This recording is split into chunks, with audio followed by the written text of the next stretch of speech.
He values you deeply. He likes you. He picked you. He designed you. He knitted you together. You're not an accident. You are wonderfully made. And there was no part of you that wasn't formed, and no day that you have lived that he has not seen.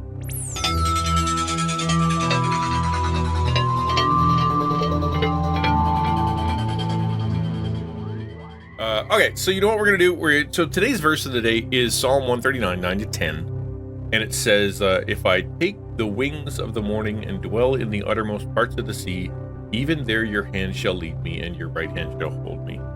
What I want to do is I want to go through the whole psalm, and I'm not going to preach the whole thing. I'm not going to teach every single verse, but I think this is one of those psalms that you gotta read the whole argument, kind of read the whole idea, because I've said this in the past. You've got in Psalm 139, it's like a Rorschach test of a psalm, where if you're on this side of the equation, you're going to read it. It's scary. It's frustrating. It's invasive. It's something that causes you frustration and anger. But if you're on this side of the equation, it gives you peace, and it gives you joy, and it gives you comfort, and it allows you to feel the presence of God. So it's going to be one of those two things. And so I want to read it together, because I know for me, on a day like today, where I'm not feeling that great, I don't feel a sense of confidence. I don't feel a sense of, my self-worth is kind of in the toilet. My energy levels are super down. I look around and I've got those dark glasses on to look around, and everything's kind of like the worst, oh, this is bad, and that's bad, and this is bad, and that's bad, just, those kind of things. But you read a psalm like this today, and it ends up being comforting if you're on the right side of it. All right, so let me open up the window here, and then we'll read it. It says this: O Lord, you have searched me and known me. You know when I sit down, when I rise up. You discern my thoughts from afar.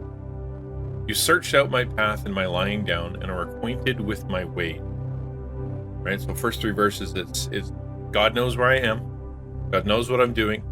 God knows when I wake up. God knows when I go to sleep. He knows what I'm thinking. He knows where I'm going. He knows how I'm getting there, and all the ways that I've been in my life. He's familiar with. He knows me. You know me, God. Verse 4, even before a word is on my tongue, behold, O Lord, you know it altogether. That's how well you know me. You can guess my words. You know what I'm going to say, because you know my thoughts, because you know my ways. You hem me in behind and before. You lay your hand upon me. Right? That's one of those Rorschach verses where it's either a good thing, and you're like, I'm so glad that God has these walls, that God keeps me in the fence, that He's the shepherd, He's the gate, He's the wall, He's the one that's keeping me, right? In front of me, behind me, He's always there, and His hand is on. That if you're on this side of the equation, where you don't like that, you don't want to be seen by God, you feel guilt, you feel shame, you feel like you're not in God's good graces, you haven't confessed your sin, you don't have a relationship with Him, then that idea of Him hemming you in, standing in front of you, standing behind you, knowing your thoughts, knowing your words, putting His hand on you, that hand is not one of gentleness and kindness and one of protection. That hand is the one where you're upset that it's there. You probably had this experience where someone you care about, you're having a conversation with them, and it goes a little sideways, and then their instinct, they want to hug you, or they want to something. And for you, that when they give you that hug, or they touch you, you have this person who you care about, but you have a revulsion. You're like, I don't want that right now. Get off of me, right? There's some people who feel like that when it comes to God. When they feel the sense of God's presence there, it's not, wow, I'm so glad that God's here. It's guilt, shame, fear, anxiety, pressure, and I don't want you in my life, right? I think that has a lot to do with your perspective on sin, your perspective on where you stand before God. And even if you're not, if you are a Christian, if you have not been obedient, right? If you're not connecting to Him, if you don't know Him that well, if if you're distant from him, if you're what they used to call backsliding, then suddenly that feeling of the presence of God, that reminder of the presence of the Holy Spirit, that, you know, going to church, hearing the music, or talking to another Christian, or like the saying grace, whatever reminds you of it, suddenly it's that hand comes onto your shoulder, and there's an instinct there. Verse 6 says, such knowledge is too wonderful for me, it's high, I can't attain it. In other words, I don't even know myself. I don't know myself that well.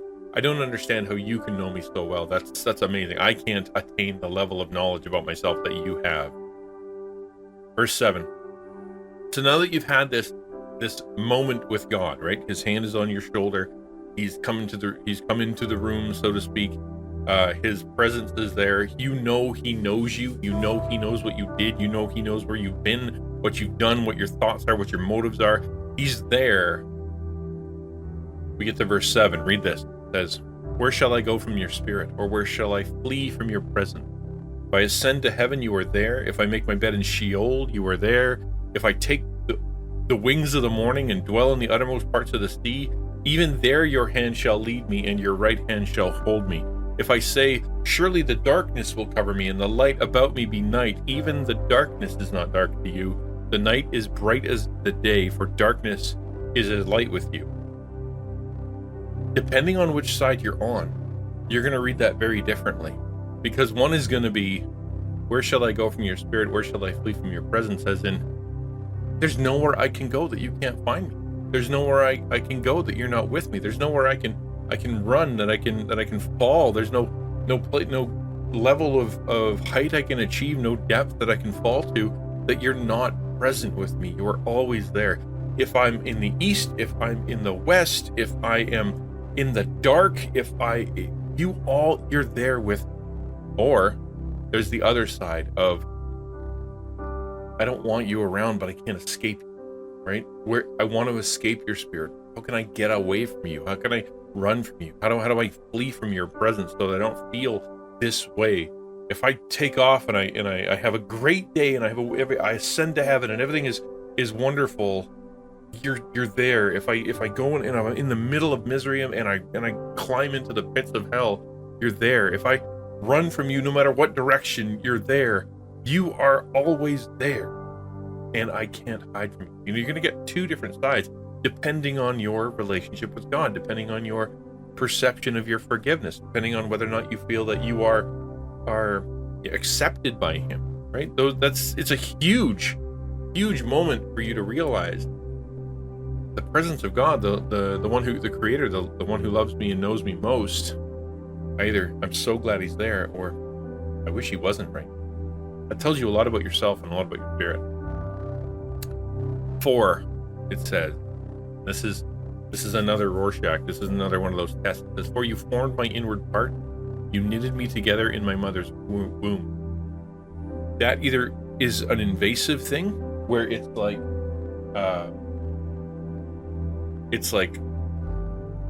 you are the one who brought me into this world. You were the one who created all this. You're the one who gave me the family I have, gave me the people that are around me, put me in this town. You're the one who gave me this body, gave me this, these skills, these abilities. And that's going to be either, thank you for that, I'm so glad that I am who I am because you put me together, or I'm so angry with you that I am this way. And that's going to have a lot to do with how you perceive yourself, how you perceive your own value, how you perceive your own body, how you perceive your self-worth, and how pretty you're, beautiful or strong or whatever you are, or how valuable you are. That's going to tell you a lot. You're going to come to God and go, thank you for making me. I see that I am wonderfully made. Right? I praise you for I'm fearfully and wonderfully made. Or you're going to say, how dare you create me and create me like this? Because you're angry with God that He would do.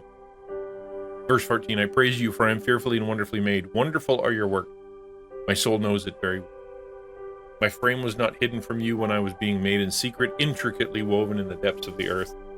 Your eyes saw my unformed substance. In your book were written, every one of them, the days that were formed for me, when as yet there was none of them. That's for God, your creator. You know everything before it ever happens. And even when I was in my mother's womb, you were the one who was putting me together. You were the one who was planning my path. You're the one who creating me, literally knitting together my DNA, because you were the one designing. I think, not that I want to go off on some abortion tangent, but this is such a good example of why Christians are pro-life, why we are for, why we love children so much, why we love babies so much, why we adopt more than anyone else in the world, why we start orphanages more than anyone else in the world, why we start, medical help and pregnancy centers and stuff, because we know that when God looks at a baby, he sees someone so valuable. It's a real person. It's an actual person that we care about. But turn it around to yourself, that when God was looking at you when you were a baby, he saw every day of your life. He values you deeply. He likes you. He picked you. He designed you. He knitted you together. You're not an accident. You are wonderfully made. And there was no part of you that wasn't formed, and no day that you have lived that he has not seen. Verse 17, how precious are your thoughts? How precious to me are your thoughts, O God, how vast the sum of them. If I would count them, they were more than the sand. I awake and I am still with you. Right? Talking about God's word, talking about God's prophets, talking about God, when God speaks, how God is, how he creates this world, how all the plans and the intricacies that he's put into it, and all the ways that the seasons work and gravity works and everything works. We go, God, you're amazing. Your thoughts are so precious, as in what you do is so special and unlike anything, and it's beyond what I could possibly comprehend. You're holding together so many things. It's like the sand on the seashore. That's how many people that's how many details you were able to hold. I awake and I'm still with you. And that's the thing. It's God is thinking, God is thinking about so many things. He's over in Lebanon, and he's over in Australia, and he's got all these people around the world that he knows intimately. And who am I? Who am I that God would care? I'm not somebody who's influential. I'm not somebody who's particularly gifted. I'm a screw up. I'm a sinner. I'm a broken person. I'm just nobody. Surely God has forgotten me. And this verse here says no. It says, though God's thoughts are like the sand, and there's so many of them. When you wake up, God's still thinking about you. You as an individual, right? What does that mean to you? Take a minute to think about that. That when you wake up, you're on God's mind. When you go to bed, you're on God's mind. That makes you pretty valuable, really special, right? This is it. I was saying before, I feel like not great today, but to sit here and be reminded that, I'm valued. How I'm put together is on purpose. That God is thinking of me. That despite all the things happening in the world, that God sees me, knows me, loves me, and he's walking with me. That's very encouraging. And I hope it's encouraging to you too. Verse 19, oh, that you would slay the wicked, O God. O men of blood, depart from me. They speak against you with malicious intent. Your enemies take your name in vain. Do I not hate those who hate you, O Lord? Do I not loathe those who rise up against you? I hate them with complete hatred. I count them my enemy. Right? This is the frustration of looking out at the world. And because you're on this side of the equation, if you're the one who looking and going, everything about God makes me happy and comforted and in awe and want to worship, and it brings me such comfort. I'm so frustrated, so angry with the people that say they hate God, that say that God is malicious or gross, that say that God doesn't exist, say horrible things about him, or worse, the ones who claim to be one of God's people and are using his name in vain. In other words, they're manipulating people using the name of God. They're using the name of God to harm people. And that's serious, so he says, I hate people that do that. I know you hate people that do that. I want to think your thoughts after you, and I want to be motivated and frustrated at what you're frustrated at, sad at what you're sad at. I want my thoughts to be like your thought. I want your enemies to be my enemy, right? I want your anger to be my anger. Not because it's going to make me rise up and go hurt somebody, but because it's a way because when I love somebody, when I care about somebody, it makes me feel angry when someone is talking bad about them. It means I love God. I love that person, right? This is an act of love. This is a statement of connection. Verse 23, and this is where at the end, and this is a dangerous thing to pray. It says, "Search me, O God, and know my heart. Try me and know my thought, and see if there be any grievous way in me, and lead me in the way everlasting." This is an invitation, right? This is someone who is on the side of the equation where he's going, listen, fine, look at me, test me, try me, come in and show me my own thoughts, come in and show me my own deeds, come in and look at all the ways that I live my life, and I submit them to you, right? It's not, because at the beginning of the psalm, it's, you know me, you know my thoughts, you know my ways, you know where I walk. This is the invitation. This is where you go, God, I accept that you know all this stuff, and I'm giving it. I'm not going to fight you. I'm not on this side where I resent it. I'm angry. I'm frustrated.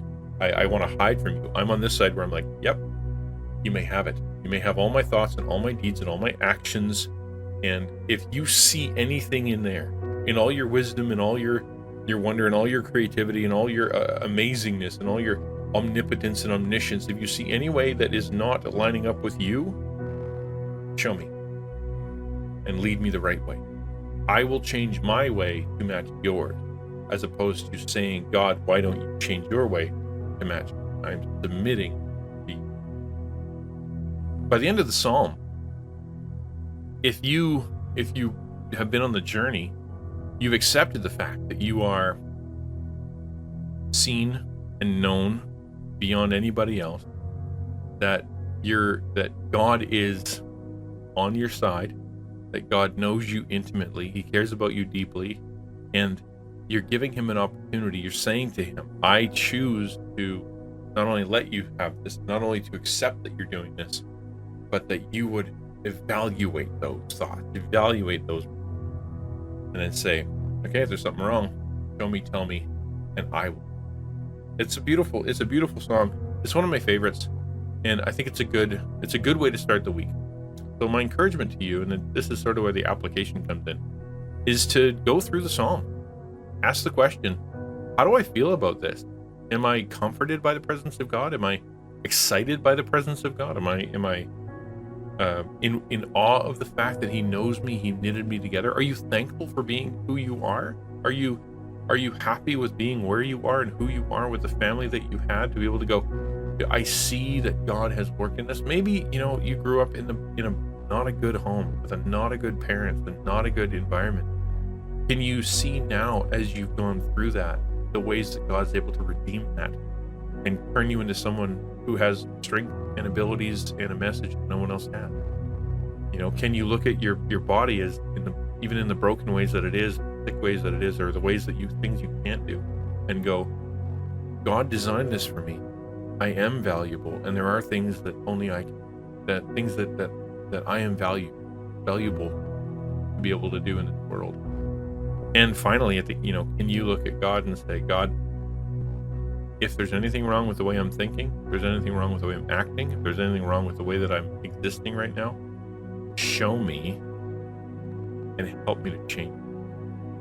Because that's very humiliating. That's humbling to admit that you may not know where you're supposed to be going, that you've chosen to go the wrong way, that your thoughts aren't the right thoughts, that your ways aren't the right way, that your heart's not in the right place, that your motives are a mess, and you're inviting God to straighten them out. That takes a bunch of humility.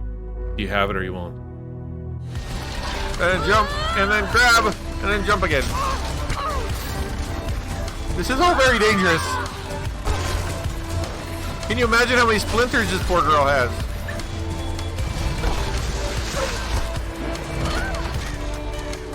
Hey! I'm here to help!